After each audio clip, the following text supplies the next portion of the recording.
and I'm actually at a job site in my truck. And this is going to be my Wednesday update on a bunch of exciting things that's happening and what's going forward. So anyways, let's get right into it. So where am I? I'm actually at a construction site right now. I don't know if you can see in the back, but in the back there's a bunch of excavators running around, loaders, moving a lot of dirt. It's really exciting when a project gets started and you get to see all the dirt moving going on and all the cool toys. I mean, big loaders, excavators, dump trucks. It's just really cool to feel the ground move as you're walking around.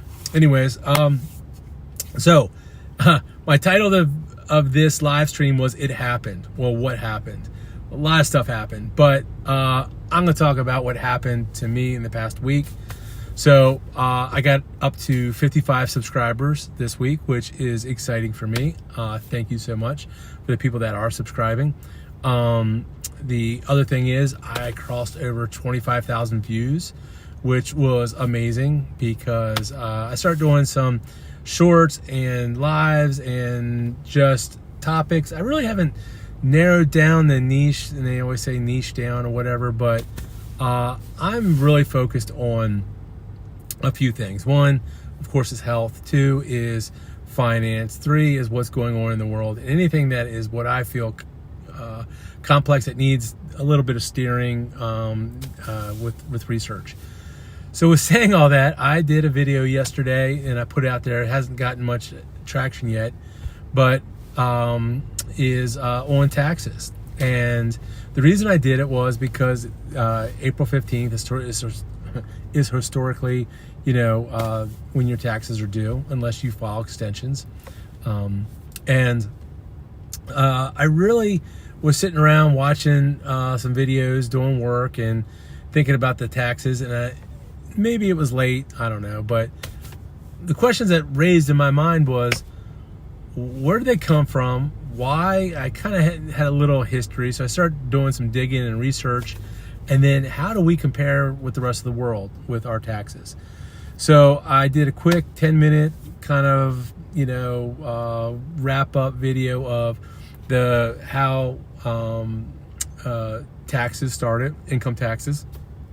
It's pretty interesting that, it first started with the Egyptians and the Romans, and it was more about land, trade, animals, things that versus income. You kind of got taxed on what you actually owned as assets versus what you actually made. And then the really motivation behind taxes was wars. You look at the Napoleonic Wars and how taxes started around there, and how governments needed money for their interest to fight things. So in order to pay for it, is they started taxing people that their incomes on it.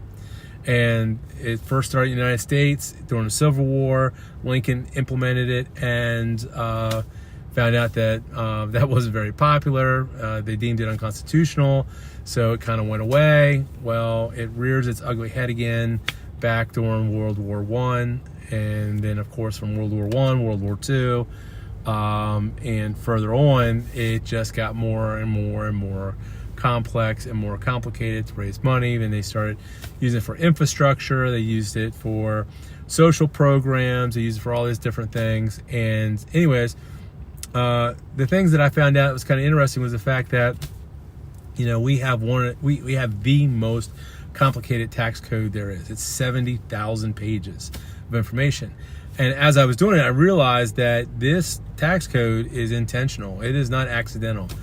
Some of the most simple things that could be done, that is done in other countries, where they actually fill out, all you do is basically confirm what your income is, put it in, and you are your taxes are kind of like filed or verified type things. And I looked at a lot of different countries. I looked at Europe, Scandinavia, Canada, and found even some extremer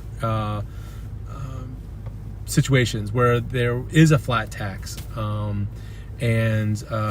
anyways, I looked at all of it, and it comes down to is, I say in the video, most taxes in other countries are what they consider a chore. It's something that you do and you have to do. But in the United States, it's different. It is a business. It is 1,000% a business from every aspect that you look at it. From the lobbying efforts, from companies like Intuit, from tax preparers, even the accountants. I mean, come on, guys. I mean, it is a cash cow for you guys. Something that you are forced to do. You have Big Brother that's your enforcer, whole 9 yards. I have been pretty versed in taxes over my life. I'm not an accountant. I'm not a tax professional, but I have had a lot of education around taxes, how they work, what the incentives were for certain taxes. When I was in finance, of course, I learned how to use the tax code to maneuver things. As I got into business, I understand how taxes work. And then, of course, on the income side, how do you use the tax code to benefit yourself so you're not in the highest tax brackets? So I've been on all different sides and facets of it. And even in today's world, taxes are a big deal, because one of the stories I'm going to tell you, it kind of tweaks me a little bit, because one of the things that in real estate, especially in construction on some of the homes, is there's a program out there where you can basically do a donation, and through this donation process you can tear a house down, you can take the house apart, you can get it appraised, you take the appraisal value of it, you then make a donation, then the donation is a percentage of what the appraisal was. Then you can hire certain companies to come in and literally take the house down, take it apart, take out whatever the appraised values are, and then get tax credits on that. And it works very well in a lot of situations. The last one that I did, I helped an owner get almost $700,000 in tax credits doing this. So what's nice is that they're tax credits, so it's dollar for dollar. So it's a really good tool. Now, the story I'm going to tell you is where I got burned on it, because sometimes I'll come in and explain this to owners or architects or different people. And what happens is that we're in a bidding process, and whatever general contractor that I'm working for, they'll bring me in to discuss and talk and educate and everything, hoping that that gives them an edge in getting the job, getting the project. And this story is, I did that, sat down with the architect, with the owner, spent a lot of time, documentation, introduced them to the appraisers, the companies that you donate to in order to get the labor to have it taken down, the provisions in the tax code, everything. Anyways, they then took all that information, and because the general contractor I was working for was still a few percent higher on the total overall cost, they basically used what I did and moved forward with someone else. So they took my information. Of course, I was paid through the general contractor to do it, and they didn't use that general contractor, but they used that information and went with somebody else. So, you know, sometimes people don't see the value that you add to it, and it's just bottom line price is the thing. But the funny thing is in a construction project like that, what you're going to see is there's going to be a lot of things along the way that happen that if you aren't privy, or if you're not constantly learning or educating, that a lot of times where you could have helped someone or taken advantage or maximize something you didn't, because you didn't know about it. And sometimes price is not always the leading indicator of what you should choose when doing a project, because there's knowledge that comes with it, and that knowledge over time, there's a cost associated with that, and also a benefit towards it. So anyways, that's kind of my talk on taxes. I also did a video on swing trading. I realize a lot of times when I talk about certain topics, I talk about how and I just assume everybody knows. And then what I've kind of realized is that some of the topics that I talk about, that's not the case. That you never should assume, because it makes an ass out of you and me. Assume. So I did a video on swing trading. What is swing trading? How does it work? What are the dynamics of it? And in this current market, is that a good strategy? And I do think it is a good strategy. And I give the reasons why I think it's a good strategy, because of the volatility. Having volatility makes swing trading very appealing now. Now, a lot of people are going to say to me, well, I knew if I held on to things that it would come back, and the market has come back. But what you got to understand is that when you look at it, this is not, we have been programmed for the last 5 to 6 years. We used to call them the plunge protection team. Would come in and save the day and rescue the market, and bad news was good news, and good news was good news, and things that happened.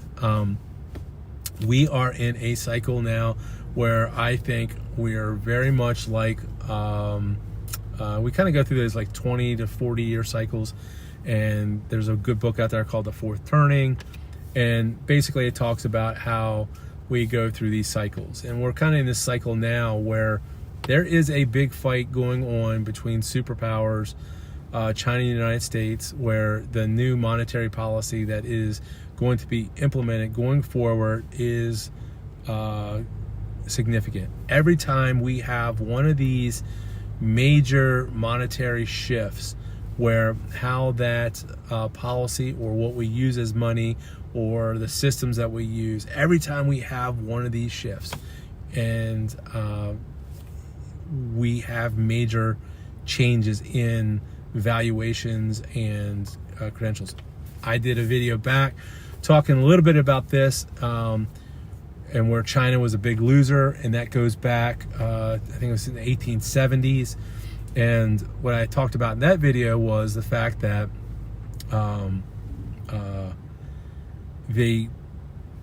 what was happening was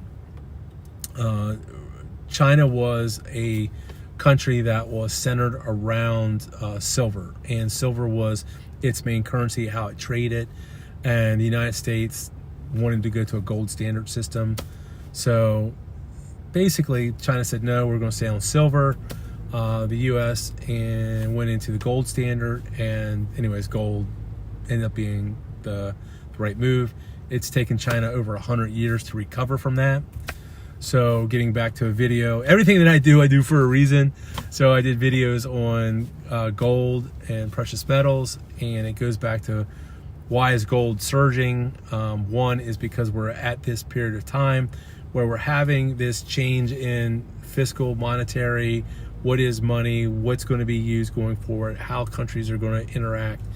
And what we've seen over the past year and a half, more so, is all these Federal Reserves in countries buying gold. And it's driven the price way up. And we're continuing to see that. Even what was a kind of a little bit of an anomaly, what happened was when this whole trade thing started and the market tanked, gold still went up. And that goes back to that fourth turning of how these countries are in a fight of what that monetary system going forward is going to look like. And to back that up even further is to look at the fact of the actions and words that are said through even the Federal Reserve, Trump, everybody else. They talk about having a digital crypto, type of reserve, auditing the gold, all those different things. And it's, anyways, it's just fascinating. So it's all kind of interrelated.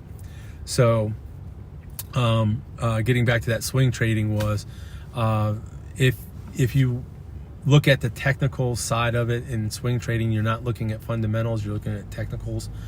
So on the technicals, it's all about emotion. It's really about buyers, sellers, and emotion and volatility. So it's a different style of trading and making money. And when that volatility goes up, emotions do things. I had a conversation with my brother-in-law who is in the financial world. I said, "You getting a lot of phone calls?" And he's like, "Yeah." I said, "People panicking?" Well, they're, the talks that they were having a little bit different than they were just 3 or 4 months ago. And these are people who haven't even gotten their statements yet. So with saying all that is that the swing trading little video that I did was really a talk about how you're looking at price action, and you're looking at volumes, and you're looking at other technical trends. And a lot of times that'll be an indicator of where things are going. And so we had an initial sell-off. It was because of Trump, because of these tariffs. We had a big sell-off. It nosedived. The tariffs were paused and changed and different things. And then people decide, oh, this is a buying opportunity or whatever. So if you look at it on the institutional side, there was no really new money flowing in. It was all outflows, but it was all the retail people getting in. So we've definitely crossed into what's called a bear market, where we were down over 20%. So on the technical side of it, we look at the market was kind of going up, and then all of a sudden we came down. We came down, and now we're bouncing back up. This 200-day moving average that we crossed down, and this is called a death cross. When it crosses down, it crossed down, we went under, we're coming back up. The real telling tale is, can we get above that 200 or not? My best guess is that we're going to hit that 200 and we're going to come right back down. So I did some talks on bear market traps, and is this a bear market trap? We'll find out. Is this is this just a reset and reload? Talked a little bit about corrections, and market crashes. What was this? What's it going to look like? Time will tell, and the charts are going to tell us where it goes. So, anyways, so that's kind of a wrap up on that. What I'm working on right now is really on. I had a really good talk with a guy, his friend of mine. Our kids go to school, and as a lot of you know, that I have done carnivore. And even this morning, I was in a meeting, and we got off talking about testosterone and different things. Of course, this is an interest of mine: health and being older, having younger kids, being an older dad, staying active and stuff. And I was a high school lacrosse coach for many, many years, and then stopped. Now my girls are in sports, so now put the coaching hat back on. So a couple days a week I go back out and coach lacrosse, but this time it's girls instead of boys, which I really like, but it's got me a lot more active. By me going and doing this carnivore reset and everything, I did all my research going forward, looking on cholesterol, looking on insulin, different things like that. And I realized that in my conversations that I've had with guys that are hitting 40 and they've gained weight and they're having a hard time. I'm 55, so for me it's even harder. But once you cross over that 40 barrier, a lot of times what happens is that you're just not as active. You're sedentary. You might be eating too much ice cream or drinking too much beer, eating too much bread. Whatever that case is that's happening, there's a lot of things that are going on that health-wise you're not taking the best care of yourself. And a lot of times that affects your cholesterol, your insulin, and your testosterone levels. So the conversations that I was having this morning had to do with testosterone, and I went to a nutritionist.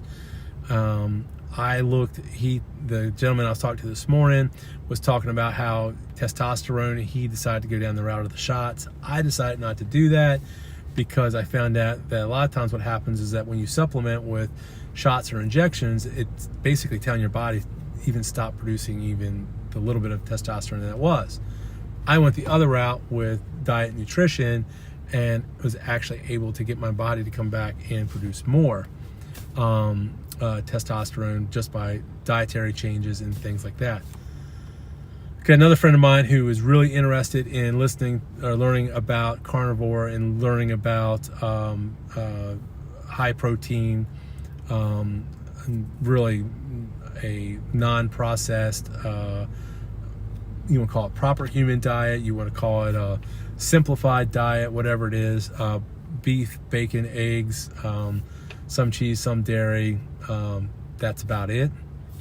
And the first concern is I've got a family history of heart attacks and high cholesterol and different things. I've listened to a lot of experts talk about these things, and doctors and everything else. So I'm working on a video now, worked on it this morning on cholesterol and what does cholesterol do, what is it for, what are the different levels, how did it get villainized, how did it become the main subject around heart disease and all this. And anyways, I'm working on that video. Hopefully I'm going to put it out either this afternoon, tonight, or tomorrow. I wanted to hit this live stream up. Again, very excited about the views and the more subscribers. I'm trying to build this community on how to navigate complicated, complex things, try to make it as simple and understanding as possible.